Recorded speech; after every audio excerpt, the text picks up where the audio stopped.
all vacancies have risen by 38.8%, and some more than others. So we've got these huge rises in things like accommodation and food, arts, entertainment and recreation, some accommodation and food, a lot of it due to the fact that we haven't got as many Europeans working here, and the arts, entertainment and recreation obviously did more or less close down and are now opening up. But we've also got these high percentage increases in quite a lot of other areas as well. So there's finance and insurance, which has increased by 28%, admin and support services, 34.6%, professional tech and scientific, 30.3%. So lots of increases in vacancies. So just kind of painting the picture, let's now talk about how we can start to access some of those vacancies and come up with 5 tips. There's lots of tips we can give you, and we'll talk about how to do those, but 5 main tips for really making the most of this thriving jobs market and how we can move forward within that. So the first one that we want to talk to you about is really about what I've called, sort of in inverted commas, friendly jobs boards. We're all used to sending our CVs off to lots of those jobs boards, the ones on the internet, the search engines, and vacancies look really exciting, really interesting. We can spend a long time putting together an application for those jobs, and sometimes that reaps rewards. But more often than not, the competition is so stiff that it's so hard to get through on those jobs. And when you do apply for those jobs, you really have to make sure that the wording you're using on your CV exactly replicates what they're looking for within those roles to get through. So to widen your job search, and that's what these tips are about really. They're not about sort of not doing, still carry on doing that if you are doing that, but don't spend all your time doing it, because you're cutting out a big proportion of the jobs market. So start with our jobs board. Do have a look if you haven't looked at it recently. We've got new jobs coming on every day. As I said, 106 jobs on there. And the thing is that we actually know the employers pretty well who advertise on that jobs board, and Yael, who you just met, and Melissa, who works with her, will personally recommend you for jobs, and we as employment advisors liaise with them very closely and talk to them about our clients. So you'll get a personal recommendation that you obviously don't get on those central internet jobs boards. And 12 clients found jobs on our jobs board, just as an example, in June, just via our jobs board. So it does work. And there's lots of other sort of friendly jobs boards, smaller jobs boards. Laurel Leaf Networking is one, Timewise. There's lots of Facebook groups. We've actually got a whole list. So, do contact us and we can give you a whole list of websites that you can use. To give you an example, a client of mine has just been appointed as head of marketing for a charity. Initially, when she came to see me, she really wasn't interested in working for a charity at all. She said, I've had experience in other areas. It's really not for me. I'm looking to stay in the private sector. But this vacancy came up, and it meant that actually she would be more senior in a role than she would have been had she worked in the private sector. And she was very interested. And she just actually started her new role yesterday, not yesterday, Monday, based on our recommendation, putting her forward, helping her with her application, and that's just one example. So the second thing that I would suggest is making speculative applications. So speculative applications are where you apply to an organisation and you don't actually know whether they've got a vacancy or not, but it's an organisation that you really want to work for. And the way to start it is to make a list of, say, 20 preferred organisations. If 20 comes easily, make it 30, make it as many. It's all about volume, as many as you possibly can. think about the growth sectors, think about areas that you could work in if you've got the skills, then really research them. So the days of sending out a CV to, you know, 100 companies and hoping that one of them is going to have a vacancy are long gone. It has to be very specific to the organisation. And you may think to yourself, why am I doing that? You know, they haven't got a vacancy. What's the probability of me getting through? And the truth is, because there are so many vacancies, and we've just heard how organisations are struggling to recruit, actually, there's a much bigger probability that your application is going to be viewed favourably. But it's worth getting it to the right person. So you have to do your research. It's not to HR. My background is HR. I told you about my work at Work Avenue. I also run an HR consultancy, and I've worked at the United Synagogue as their HR director, and prior to that, Legal and General and local government. And I know that within HR, HR know about actual vacancies. They don't know about the manager who's thinking, gosh, things are really tough at the moment. I'm not sure I can cope, but I know things are really tough out there. I'm not sure I'm going to get anybody to fill this vacancy, so I'll just continue. And then your application happens to land on their desk and they may be interested. They may also save on recruitment fees. So it is about volume. Break it down into bite-sized chunks though. So, you know, where I say, you know, I don't want you to still go away thinking, gosh, 20 organisations, and she's suggesting perhaps more than that. Break it down, you know, apply to 1 or 2 a day, whatever works best for you to be able to get through it. But it is about volume. It's about doing this a lot of times to get some success. And do shape your application with the employer in mind. What might this employer be looking for? Let me tell them. And don't forget to follow up. So having put all that effort into an application, don't let it go. So you have to be very organised. You have to keep a spreadsheet, and you have to know I don't know, whatever way you use to record your applications, so that you can follow up. You can then phone the person and say to them, I sent my application through. I'm very interested in meeting you. Just wondered whether you'd be interested in meeting up. And I know that seems a little bit forward, but actually the alternative is perhaps they don't think you're interested, or they've been too busy to get round to it, and then suddenly you're on the phone. So well worth doing it. I think Richard's got a strong example of somebody who did this. We've got loads, but so I'll just hand over to Richard for a minute. Yeah, that's right. Yeah, lots of examples. You know, it's part of our mantra, telling when we're talking to clients to suggest the speculative approach. One that I thought of from recently, I think within the last 6 months, a guy who did just out of university, did a medical degree. Didn't want to go further with it, didn't want to sort of do a master's or PhD, wanted to go straight into work, and had a flair for communications and sales. Really sort of, when we talked about his attributes and his personality, he was very well suited to that. So he was looking at working in a communications role, in a communications company, with a medical side to it, so focusing on that industry. And after going in on lots of jobs boards, he did apply for quite a few roles, but wasn't getting anywhere. So we looked at the speculative approach, and I think he made a list of lots of different medical or health related communications companies, and he just started sort of doing the research, writing to these companies.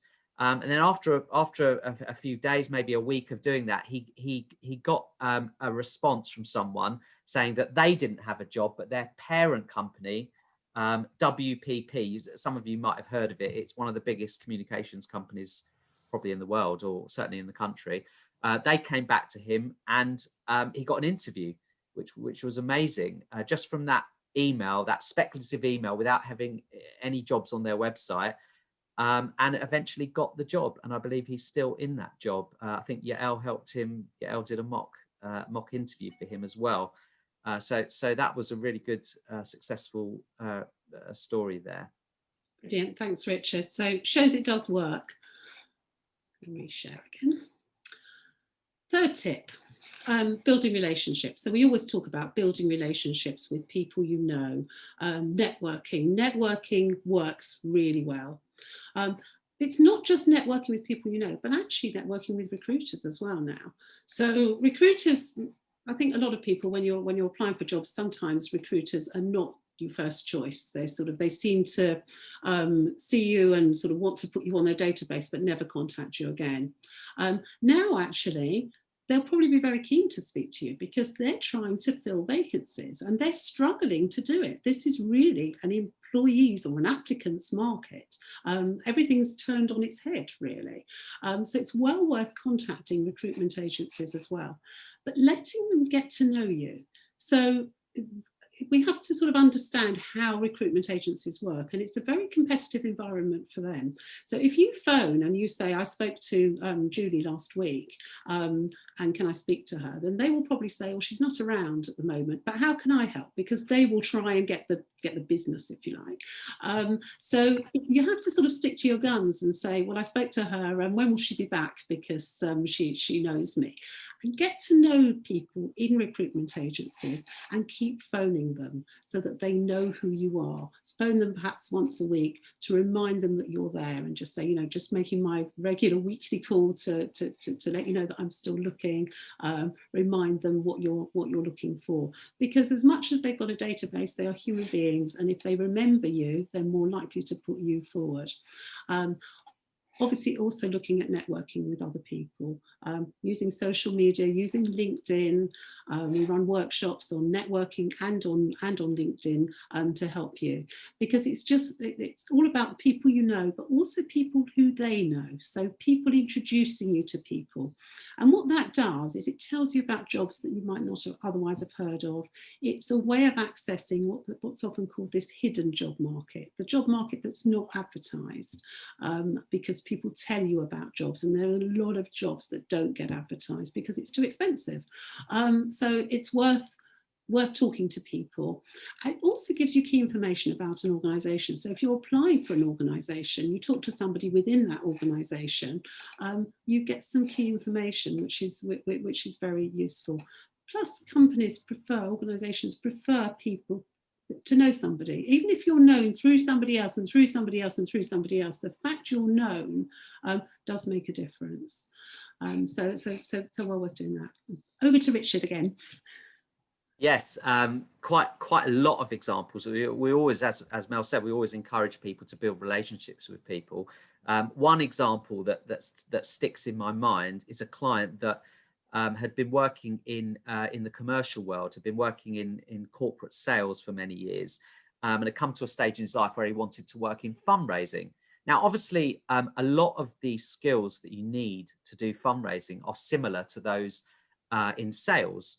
So it was a good option for him, but he spent quite a bit of time applying for jobs. But when you looked at his CV, because he hadn't worked in fundraising before, it became more and more apparent that if he built some strong relationships within the charity world, within the community, that he'd have a much better chance of finding a job. So that's actually what he did.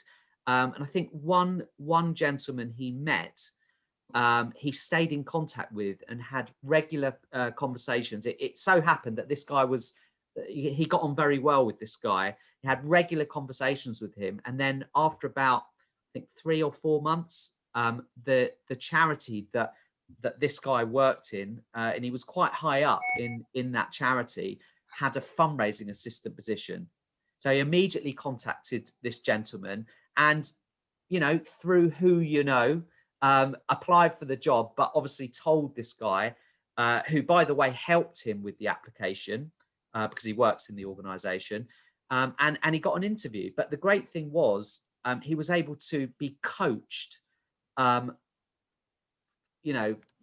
officially, but unofficially coached by this guy, and it all worked brilliantly for him, and he got offered the job.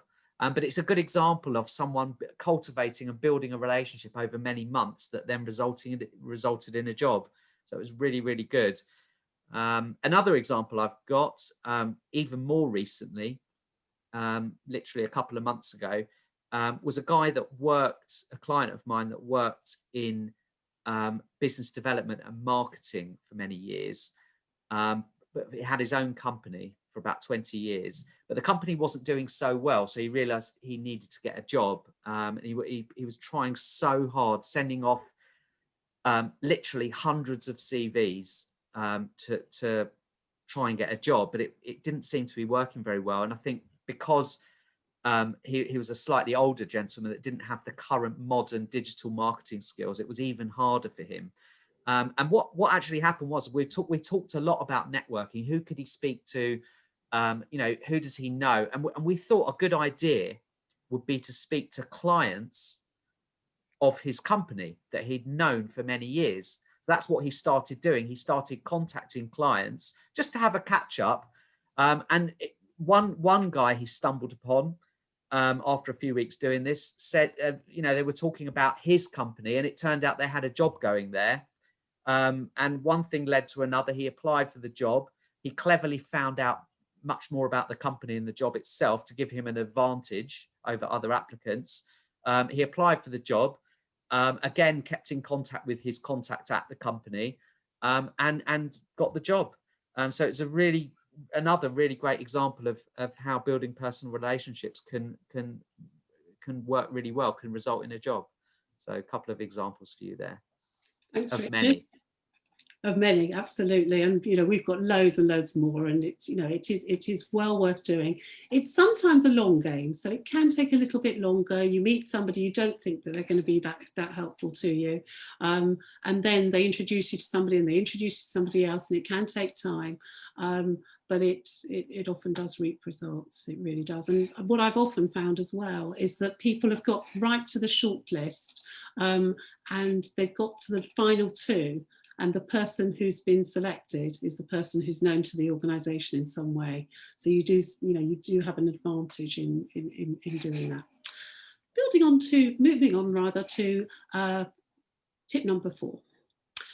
Adapt each application precisely to the requirements of the role. Sounds obvious, I know, but quite hard to do.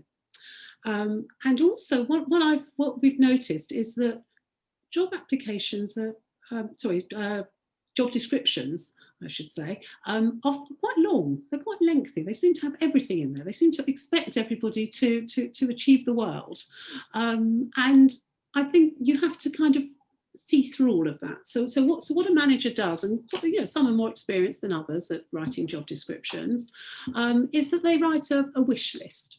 This is what I'd like. I need everything. Things are just really busy at the moment. Need everything. Need this person to do everything.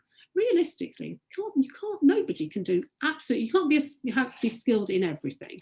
So if you look at a job description and you feel, actually, I've got approximately 75% of this wish list, as long as it's not an absolutely crucial point. So, for example, if you went for an accountancy role and they really they needed a qualified accountant, then that might not be one of the 25% that you knock off. But when you're looking at what so-called soft skills, the transferable skills, like teamwork, like communication, like problem solving, those are all very transferable to any role. And it's important to put those in your application and to back them up, substantiate them. So if it talks about problem solving skills, and you think, well, actually, I haven't really got problem solving skills in this particular sector, talk about the problems that you've resolved within the sector that you're in. I always think that works better than saying, I'm looking to transfer my skills to a new role and just leaving it hanging, or I'm looking to move on to another sector because my sector isn't really recruiting at the moment. Really explain your experience from their perspective. What are they going to be looking for? And show them that you've got that. Now, what if you don't really have the skills and you're looking at lots of jobs, and actually most of those jobs, you're just thinking, it's great that there's loads of jobs, but they're just not speaking to me. And you're feeling that your experience is really not what they're looking for. So retraining is a possibility, and we offer a grant under our Richards Mintz Bursary Fund for anybody who is struggling to find training and to be able to afford training. So do get in touch with us if that interests you. But something that's even more, perhaps even easier to access, and something that you can do straight away, is voluntary work. And I do recommend voluntary work as a way of gaining skills. You can put it at the top of your CV, and it shows that you're working in a particular area. So, for example, if you've worked in the private sector, like my example at the beginning, and you're looking to move into a charity sector, volunteer for a charity so that you can talk about your charity experience as well. And that doesn't mean volunteering full time and eating into your job search, because you may say to me, hold on a minute, I need to earn money, voluntary, not unpaid. Do it half a day a week. That's actually how I started doing career guidance. I was running my own HR consultancy, and I started career guidance half a day a week as a volunteer. Then gained an additional skill. Yes, it was related to what I was doing, but it is a new skill. So something well worth thinking about. And there's lots of voluntary work organisations like jobs boards that we can help you access to be able to do that as well. But it's as well as your job search, not instead. And half a day a week, I challenge anybody to be looking for a job at every single day of the week, all the time. It probably doesn't work so well. It also gives you structure to your week. So, but most importantly, not to lose sight of the purpose of this point, is do adapt each application to the requirements. Think about what they're looking for. Use their words. Plagiarism is allowed when it comes to job applications, but substantiate them. So give examples that show that you can do them. It's not you. Yes, we work very hard with you to have a template CV, but it would always be a template, and then you need to adapt it. Richard, shall I hand over to you? Yeah, sure. I'm just going to unshare and then reshare. Actually, I've got a client that I work with who ticks most of those boxes, that if not all, actually, that Mel was saying, to help you obviously in getting a job in a new sector or changing career. So let me just try and 1 second. Sorry, bear with me.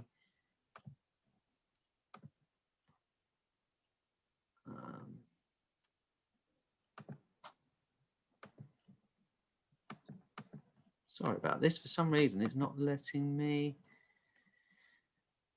share. Sorry, everyone. Can I do it for you, Richard? Well, I've got it on my screen, but when I click on share, it's not one of the boxes. Oh, here it is. Sorry, I really apologise about that. Here it is. Hopefully everyone can see that. Yeah. So this was an example of a client who'd worked as a teacher for many years. I think, I don't know exactly, but quite a number of years. And she'd had enough of teaching, wants to get out of the classroom and move into a new sector. She was slightly helped because she wanted to move into the charity sector, more specifically something to do with events or marketing or fundraising. She was slightly helped in that the voluntary work she did was sort of gifted to her. She was a trustee of a family charity, so it was within the family anyway. So she was slightly helped by that. She didn't actually have to go and look for it. It was handed to her. But when I met her, her CV said very little. There was a tiny bit at the bottom of the CV in a really small voluntary section saying that she did a little bit of fundraising, a little bit of event planning and that sort of thing. So what I suggested she do is think very carefully about what key skills she's got from either teaching or doing this voluntary work that she could put on her CV, so that employers, when they look at her CV, can immediately see near the top of her CV that she's got the right sort of skills. So here you can see communications, event management, grant management. These were all kind of small things that she'd done, but the way I helped her to word them, make them sound much bigger and better than they are. I also got her to put, as Mel was saying, the voluntary work that she was doing at the top of her CV. So all in all, we turned her CV from very much a teacher's CV without any sort of related skills for her to go into a charity job, into a CV that screams out charity, working in charity. And then just here on the second page, you've got her teaching career, which isn't going to be so important for the job she was applying for. And it worked. And after several applications, she got an interview and got a job in working in a fundraising role within a Jewish charity in the community. So that's a good example of how to adapt your application, in this case the CV, to the job that you're applying for. Thank you. Okay, and moving on to my final tip for today, and then we will open up the floor for questions. So the fifth one is about this cover letter and supporting statement. And first of all, what I would say is it's always worth including a cover letter, unless they tell you specifically not to, or there isn't the facility to provide one. Because why not? It's going to add to your application, and you want to make your application as robust as you possibly can. We don't know for sure whether the employer is going to read the cover letter first, or they're going to read the application first, or the CV, or they're not going to read it at all. But we might as well use everything we've got in our ammunition box, if you like, to be able to impress the employer. And that's what a cover letter can do. And sometimes it's called a supporting statement. On an application form, it's often called that, or sometimes an employer will actually ask for a supporting statement. Similar sort of thing. What you're really wanting to do is really demonstrate your interest in the organisation you're going to. They're not interested in that cover letter, or they might be, but you're not going to tell them about why you're leaving your current job. It's all about them. It's all about putting yourself in their shoes and thinking, actually, what are they looking for? Why would they want to recruit me? Put yourselves in the shoes of the employer. I know there's loads to think about when you're applying for a job, but think, if I was the employer, what would I be looking for here? And then spell out why you're a match for them, why you're able to help, the skills that you've got that they may be looking for. Where do you find those skills? Often in the person specification of a job description. If you're applying speculatively through your research, looking and saying, right, okay, who else, who's working in that role, perhaps looking them up on LinkedIn and seeing what they do at the moment, and really demonstrating that you have the skills. And we usually suggest that the CV is written in the third person, because it's information about you, and that way it's quick for an employer to read it, and it's factual. The cover letter is in the first person. It's about me. It's about me it's from me to you. It talks about me as the applicant to you as the employer. What can I directly offer you? And if you have any association, any affiliation with the organisation in any way, then include that. Particularly with charities, I think you can often talk about any sort of personal relationship with the organisation. If it's general organisations, if you can speak to somebody who works in the organisation, or even works for a competitor and understands the organisation, that will really help you. But really do your research before you do it. And we can give you templates. We can talk to you about cover letters, but those are the important things. It's not just kind of the same cover letter for everybody. Far from it. There is not a standard cover letter. You will vary it according to the job, to make you really stand out from the crowd, as the apple depicts in the picture. Over to Richard. Yeah. Okay. So if you, I can stop the share. That's it. Yeah, so the example I thought of this time, which hopefully I won't have any problems this time loading it onto the screen. He says, yeah, so the example I thought of this time was a girl that had been working as a project manager for her whole career, basically. And she'd been, for whatever reason, she'd been struggling to get into work, decided that as well she wanted to give back and work for a charity and not work in the corporate world anymore. But when we looked at her CV, there wasn't a huge amount of voluntary work. She'd done very sort of high level project management for in IT in the corporate world. So it didn't really say huge amounts. I mean, we did as much as we could with the CV, but we knew when we were looking at the cover letter that it would be really important, a very important part of her application. So she really wanted to apply for a job at Ajax, one of the Jewish charities. So she thought of a clever introduction to her cover letter, which you can see here. I've highlighted here, just because she wasn't an obvious match for a sort of an administration role, given that she hadn't worked, even though she had administration skills, she hadn't specifically worked in an administration role, and she hadn't worked in a charity before. So I said, you'll need to really be creative and come up with a really good narrative for why they should offer you an interview.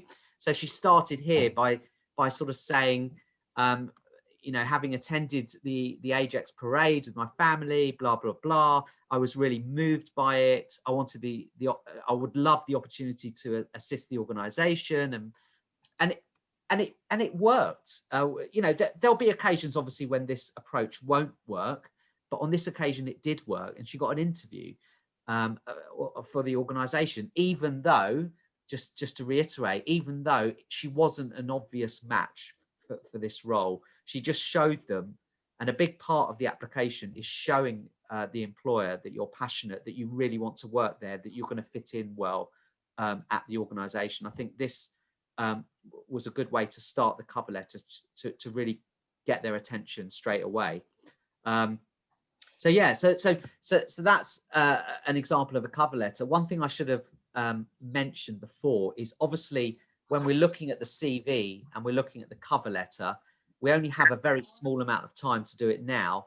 But we do, for those of you that don't know, run a whole workshop on the CV and the cover letter. So do look on our website and book yourself on that if you would like to discuss all of this in much more detail.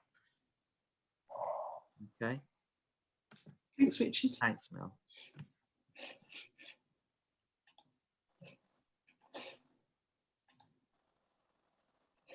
So those are our 5 tips for you, or 5 main tips, if you like, for you. So just want to talk a little bit about how we can help you further beyond this webinar, and by meeting with you on a one-to-one basis and all of our other services. So many of you have met with us on the one-to-one basis. There is no limit on the number of times that you can meet with us, so do keep in touch. The more you engage with us, the more we can help you. And we offer one-to-one tailored guidance and also mock interviews to be able to help you.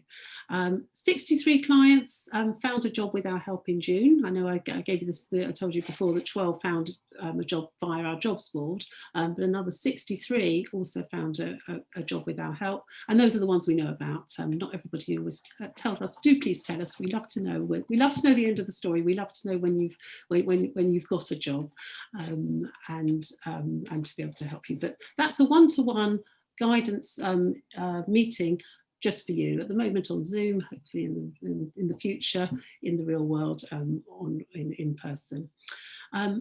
Don't forget about our jobs board. 1 in 3 clients who have been interviewed from our jobs board since the beginning of this year have got jobs. And I told you about the 12 clients. And also our group workshops, as Richard mentioned. The CV workshop covers CVs, application forms, cover letters, and we will guide you through. And at the end of that workshop, you can then revise your CV, send that through to us, and cover letters, and we'll very happily check them on a one-to-one basis as well, well, ahead of you having a job coming up. And then if you have an application coming that you have to do or you need to do, we'll happily help you with that as well. So do make use of us, because we're very happy to help. Other group workshops, transferable skills. So very much in this market, if you're looking and you're saying, right, okay, it's all very well that, you know, things are moving up, but they're not moving up in my particular area. Have a look at our transferable skills workshop, where you'll think about the skills that you have got and how to really demonstrate those to an organisation. All of this requires a lot of confidence along the way. Sadly, we all get rejections, because you'd be very lucky if you apply for a job and you get the first one you get is an offer. So being able to deal with those and having the confidence to do all of this. We run a Building Your Confidence workshop to help you with that. Networking skills and LinkedIn, being able to really use your network, access your network, thinking about who is in your network, and then thinking about ways of contacting your network if you're feeling a little bit nervous about it, or you need to expand it, or you're feeling that everybody in your network knows your situation, but somehow they're not helping you. Come along and we will help you with that. And of course, interview skills, because with all of this, you are going to get interviews, and then we do want you to get through. So thank you very much. There are some contact details there. We will send you the slides, and you will have all of those contact details on there. But do feel free to be in touch with us, and I'm going to stop sharing and open up the floor to any questions as well. Yeah, Mel, we have had a question come through from Leora. She's asked, when we were looking at the cover letter, she sent through a message saying, it seems very long, especially if you want to get their attention. Apparently, employers only spend a few minutes looking at each application. I mean, I'm happy to answer that unless you want to. Yeah, no, thank you. Yeah. Yes, it was fairly long. It wasn't more than a page, though. I mean, generally speaking, for most jobs, we say for the cover letter, no longer than a page. And actually, sometimes it can be even a bit shorter than that. But I think it was a bit strategic on this one, because, as I said at the time, the CV really didn't reflect her suitability for the job. So actually, she wanted to get that across as much as she could in the cover letter. So possibly a bit more on the long side than the average cover letter, which I suppose is anywhere from half a page to 2/3 of a page, but definitely not longer than a page. That's my rule anyway. I'm sure my colleagues would probably agree with me. So that's my thought on that. Yeah, no, absolutely. I mean, I think it's not set in stone. I think it depends on the situation, but definitely that's an approximate rule of thumb, I would say. But you just got to mention, the important thing is to get in there what you want to get across. Sometimes, you know, cover letters can be a little bit waffly, so you want to make sure you get the important points. And the way that Richard has demonstrated that, there were some bullet points in there to really attract the reader to them as well. Yeah, I'd like to just interject at this point as well. All of that is absolutely spot on and true. Firstly, about the cover letter, my colleagues were right. Mel said, this is a communication from me, the applicant, to you, the employer. So you're talking directly at a person in the style of language you use, which is in itself quite arresting, can be, you know, quite attention grabbing, which is a good thing. And as Mel also added, you know, the bullet point section in the middle spelled it out. And obviously I'm familiar with what it looked like. You were seeing it on the screen for the first time, but I can tell you that little section in the middle that was bullet pointed, laid out for the employer in very straightforward English.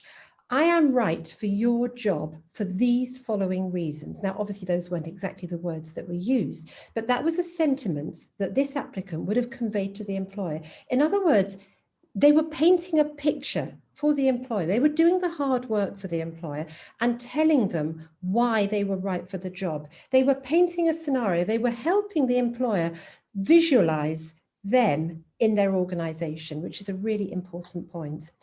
Mel, do you mind if I also add a couple of other points at this point? Yeah. So, you know, great session, lots of really, really useful tips. And there were some implicit points that I would quite like to make explicit.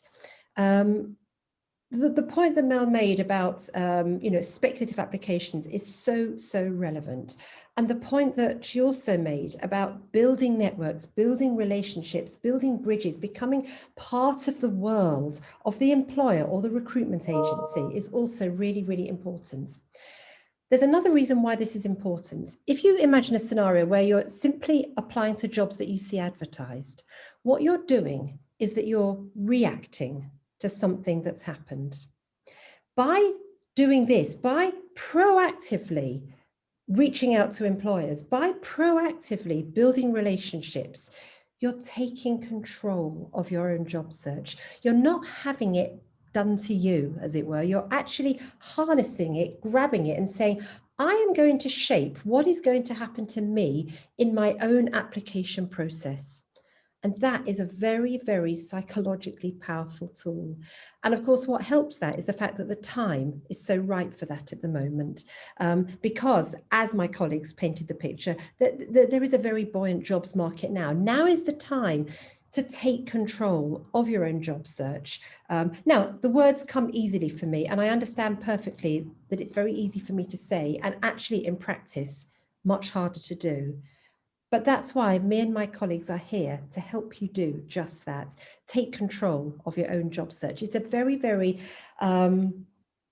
exciting and stimulating thing to actually do, taking control of your own job search. Thank you. Thanks, Emma.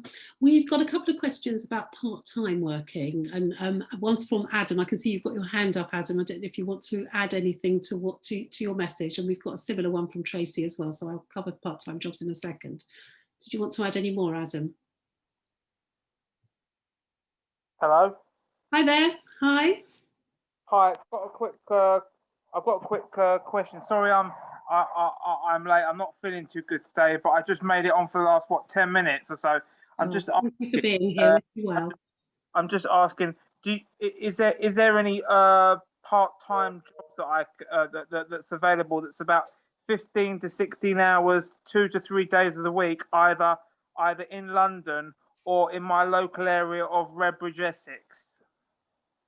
Okay, so I don't know whether you've seen an employment advisor, but it would probably be a good idea for us to work with you to find the right thing for you. There are definitely some part-time jobs on our jobs board, so it's worth having a look at those.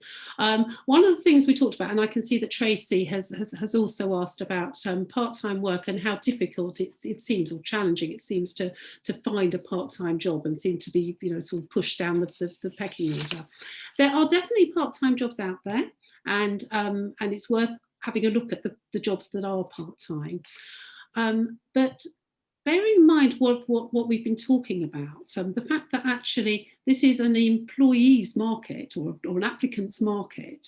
The fact that you can offer 3 days a week is very valuable to an employer. So I would recommend for somebody who's looking for part-time work, even further to look at the speculative applications. Make speculative applications to organisations, because actually they may not be able to afford to get somebody 5 days a week, but they might be very interested to have somebody who's 3 days a week. And what I tend to think it's worth putting when you're making a speculative application is you might put a line along the lines of, I am flexible in my working hours, because that says I'm happy to work part-time. I'm happy to sort of vary them a little, and that can be quite interesting to somebody. But certainly very happy to talk to people on an individual basis as well. Actually, I just had a quick look on our website, and of the 106 jobs, 30 of them are part-time. So there certainly are part-time jobs out there. Yeah. Thanks for answering that. I mean that was a good idea with the speculative, because obviously because we're still in the middle of the pandemic and there's not obviously as much opportunity out there at the moment. It's actually good because actually you're right, because from what I've seen, there are a lot of companies and stuff that either can't afford to take people on full time and only part time, or not at all. Yeah, the only thing I take issue with you there is you saying that we're in the middle of a pandemic and there aren't as many opportunities, because I know you missed most of the webinar, but we've been saying that actually there are lots of opportunities, and you may have read in the press that there are loads of far more vacancies than there have ever been before, even pre-pandemic, and on our jobs boards. So so do have a look and do come and talk to us. Well, the thing is though, right? The thing is that I'm not looking for full time because. Adam, I'm only going to move on just because of time, but thank you very much. Do come and see us. Can you make an appointment with us just to see us? Have you done that already? No, I mean, I used to be on your books in years ago, right? In fact, I used to work with Emma May. Okay, Emma is here. Adam, we know who you are because we can see you on our screen. So we will reach out to you after the webinar. One of my colleagues will call you and we'll make an appointment to have a one-to-one conversation with you, with someone, with an advisor about what exactly you're looking for and how. No problem at all. Absolutely. All right, will that be, can that be over Zoom? Because I'm still It will be over Zoom, Adam. Adam, don't worry, it will be over Zoom. We'll pick up after the meeting, no problem. Okay. Thanks very much. So any other questions? Anybody else like to ask something? Can I also address Tracy? Tracy also left a point on the thing that part-timers get pushed down the list of applicants. Tracy, do you want to explain what you mean? Do you mean that if you, I don't know if you're on the call, Tracy, but if that applications aren't taken as seriously for part-timers, is that what you mean? Emma, I don't think Tracy's there. Okay. Has she oh no, maybe she is. I can see someone. I am. Oh, you are. Hey, hello, nice to see you. Yeah, so nice to see you. Different screens, so I have to keep moving back. That's okay. It's lovely to see you. What did you mean by your question? Just so we can address the answer. Well, just from past experience, because also I live at Redbridge Way. I know. I also dealt with you many years ago. You did. And but I haven't done anything in between with Work Avenue until again recently.